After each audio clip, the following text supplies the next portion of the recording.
Today is the third in a series of sermons on Knotty challenges. Today's topic is immigration, and there will again be a session for the congregation to participate and share your thoughts and opinions and wonderments and ideas.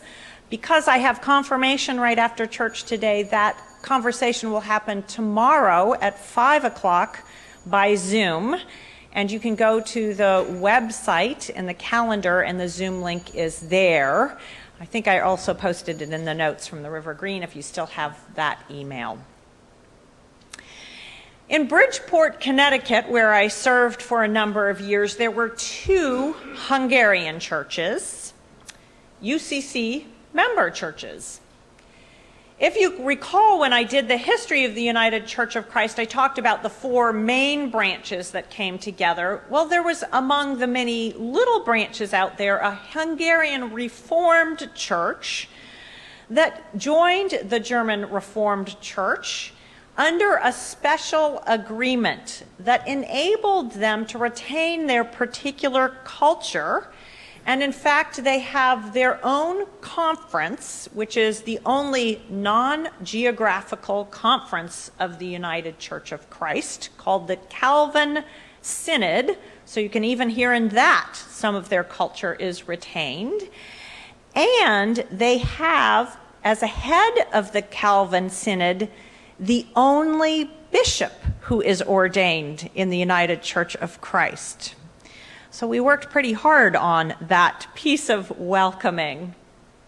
Hungarians came to the United States in several waves, starting about the mid-1800s and ending significantly with a wave around the Second World War and another around the 1956 revolt.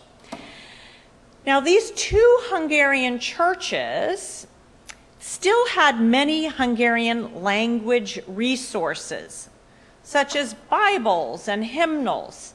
And some of the members of those two churches remembered when worship was primarily conducted in Hungarian.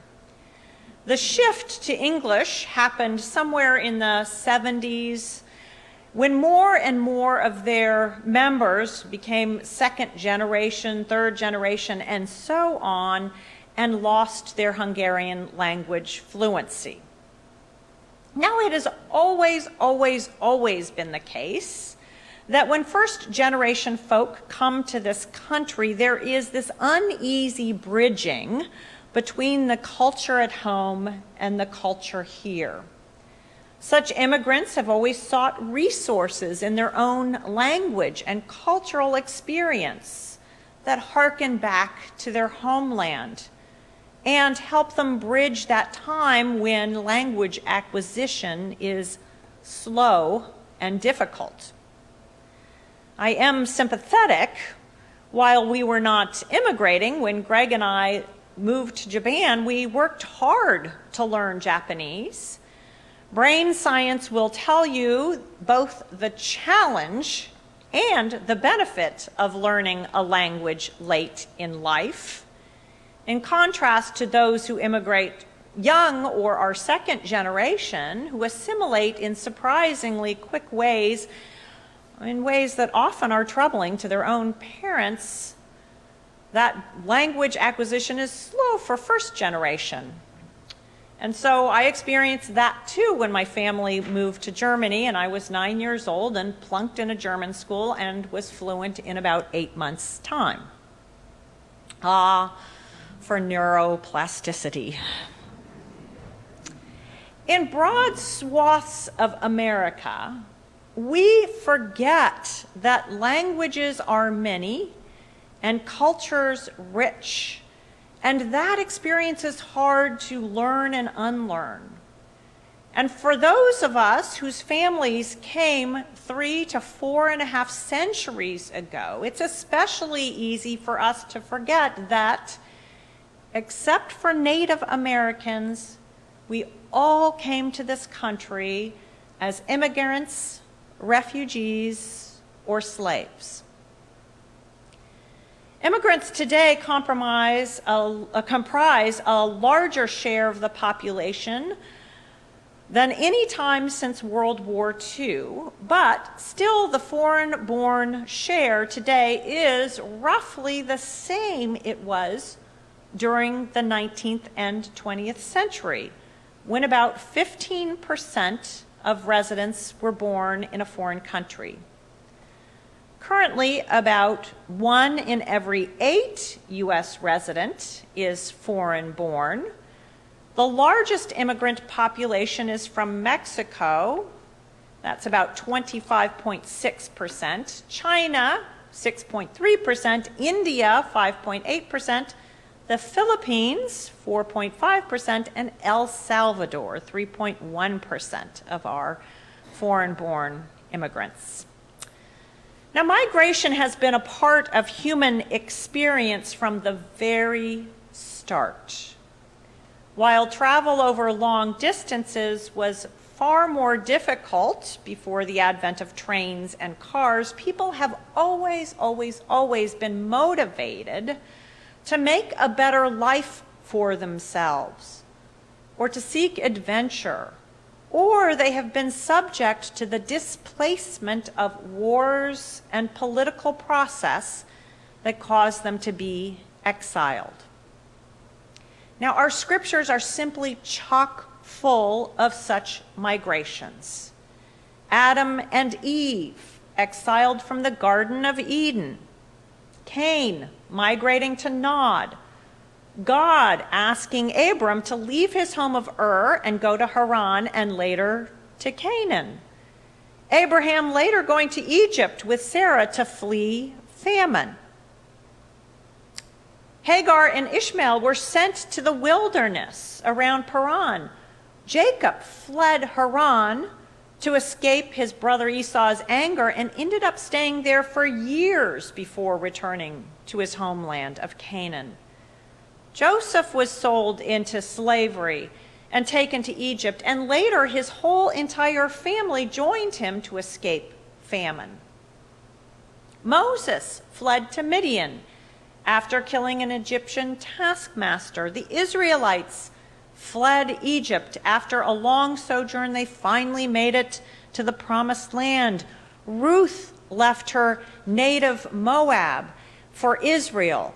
Jesus and his parents fled to Egypt and remained there until Herod died. And that's not even an exhaustive list. The Bible is chock full of migration. So from a biblical and theological perspective, migration is simply a fact of life. So much so that Hebrew scriptures repeatedly name our obligation to the stranger and the alien in our midst, such as those passages that I read you today from Leviticus and from Deuteronomy. And Jesus will only expand that obligation of love of neighbor to extend to stranger, alien, and even enemy. There is simply no question that our Bible obliges us to be radically welcoming to the immigrant. And it's a spiritual benefit as well, as Paul will name, saying, "Do not neglect to show hospitality to strangers, for thereby some have entertained angels unaware." But what should we say about immigration policies as a whole? Isn't the world more complex than it used to be? Don't we have limited resources here? Aren't immigrants putting a strain and drain on our communities? Now, yes and no. By and large, immigrant populations have added to the prosperity and living conditions of Americans. Research at the Wharton School shows that when immigration has increased the supply of labor, there is a concomitant increase in investment, which keeps wages from falling. Immigrants are, by and large, not a one-on-one substitute for native-born workers, so they do not, at least initially, compete for the same jobs. And the impact of new immigrants is felt mostly by those who are slightly earlier immigrants. That's where the one-on-one job comparison happens a little better. But these slightly earlier immigrants are by and large from some of the same countries, and so they actually rally to support those who are coming a little bit later and become part of that cohort of helping the new immigrants adjust to this new land.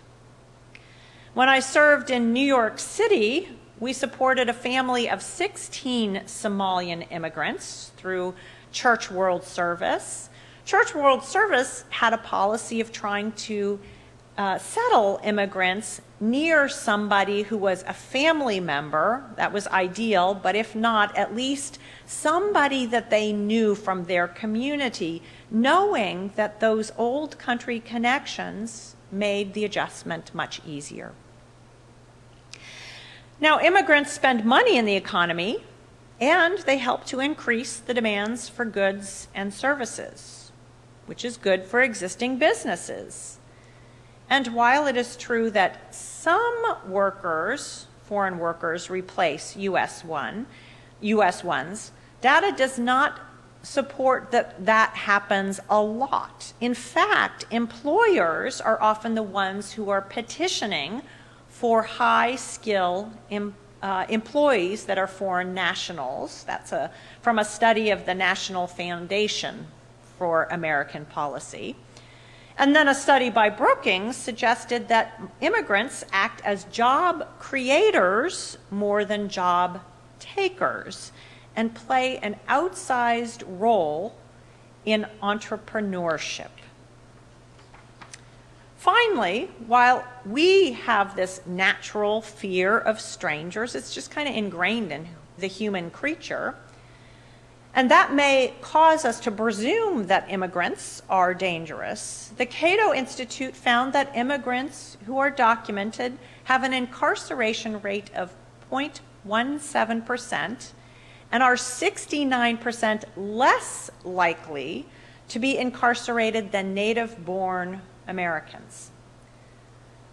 Undocumented immigrants have an incarceration rate of 0.85% and are 44% less likely to be incarcerated than native-borns. Indeed, all my research that I did showed that the greatest caution was simply this, that in smaller towns and communities, immigration can be a challenge and can put a drain on local resources. That is true in smaller communities. Something to keep in mind. So the long and short of it is that immigration is who we are as Americans. It is mostly good for us, and God bids us treat immigrants well. To be sure, immigration policies and procedures need to be carefully enacted and followed to ensure the greatest clarity of process and humanity of application. We have a lot to do to make immigration better, but in principles, Christians are supposed to be generous and welcoming and to make what is home for us a home for others as well. Many years ago, I had the honor of going to the Statue of Liberty with Greg's parents. We looked up his grandmother's family, the Raffles, Russian Jews who had traveled via London to arrive at Ellis Island in 1906. After that experience, as our ferry pulled away from Ellis Island, I looked back at Lady Liberty with tender eyes. Emma Lazarus's poem came to mind. Not like the brazen giant of Greek fame, with conquering limbs astride from land to land, here at our sea-washed sunset gates shall stand a mighty woman with a torch, whose flame is the imprisoned lightning, and her name, Mother of Exiles, from her beacon hand glows worldwide welcome. Her mild eyes command the air-bridged harbor that twin cities frame. Keep, ancient lands, your storied pomp, cries she with silent lips. Give me your tired, your poor, your huddled masses yearning to breathe free. The wretched refuse of your teeming shore. Send these, the homeless, tempest-tossed, to me. I lift my lamp beside the golden door. Amen.